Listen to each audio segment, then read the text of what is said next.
Hi friends, welcome to my channel. ఈరోజు నేను TET మరియు డిఎస్సికి సంబంధించిన సైకాలజీ బిట్స్ పైన వీడియో చేశాను.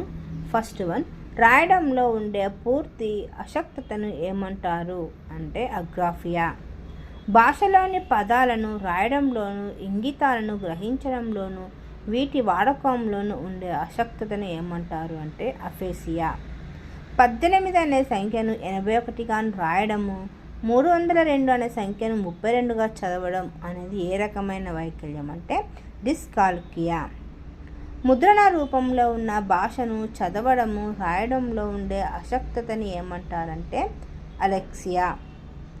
ఈ క్రింది వానిలో భాషా వైకల్యానికి చెందిన అభ్యసన వైకల్యం ఏది అంటే డిస్ఫేసియా.